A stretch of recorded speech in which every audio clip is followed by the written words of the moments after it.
काश्मीर आणि हिमाचल प्रदेशची मक्तेदारी असलेल्या सफरचंदाची गोडी आता थेट कोकणच्या मातीत उतरली आहे।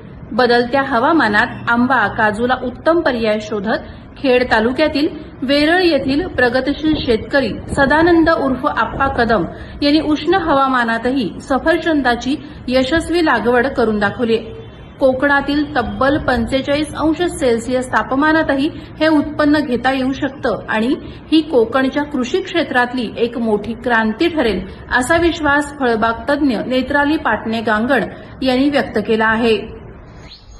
नमस्कार मंडळी, कोकण म्हटलं की आपल्या डोळ्यासमोर येतो तो कोकणातला हापूस आंबा, फणस, करवंद, जांभूळ, कोकम, नारळ आणि पावसाळ्यातली भातशेती। परंतु आज जर मी म्हटलं की तुम्हाला येत्या काही दिवसात कोकणात पिकवलेली सफरचंद खायला मिळणार आहेत तर आपला विश्वास बसेल का? परंतु ही एक नवीन क्रांती नक्कीच कोकणात घडून येत आहे आणि त्याची सुरुवात वेरळ येथील प्रगतशील शेतकरी श्री सदानंद कदम उर्फ आप्पा कदम यांनी याची सुरुवात देखील केलेली आहे। आज आपण आलो आहोत वेरळ येथील त्यांच्या शेतीवर, जिथे त्यांनी 200 पेक्षा जास्त अशी ॲपलची रोपं लावलेली आहेत आणि आपण बघू शकता की त्यांना सफरचंद देखील आलेली आहेत। ती झाडं आता फळांवर आणि फुलांवर आलेली आहेत। तर ही किमया घडली आहे आपल्या येथील शेतीतील जे संशोधक आहेत त्यांनी थंड हवेच्या ऐवजी आता उष्ण कटिबंधीय म्हणजे ट्रॉपिकल आपण क्लायमेट जे म्हणतो, तर इकडे साऊथ साईडला देखील होणाऱ्या या जाती आहेत, प्रजाती आहेत ज्या निवडून काढलेल्या आहेत। ही ॲना नावाची व्हरायटी आहे ॲपलची, तशीच एक हर्मन 99 ही देखील एक व्हरायटी आहे।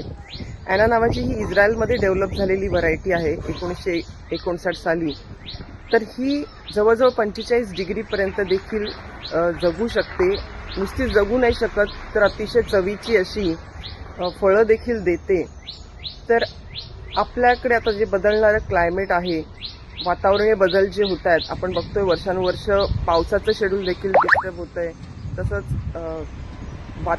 जे वाढलेलं टेम्परेचर आहे, तर ह्या सगळ्याला सामोरं जायचं असेल आणि टिकायचं असेल तर कोकणाने आता असे वेगवेगळे पर्याय निवडून काढले पाहिजेत आणि त्याची सुरुवात नक्कीच सदानंद कदमजी यांनी इथे केली आहे, करून दाखवली आहे।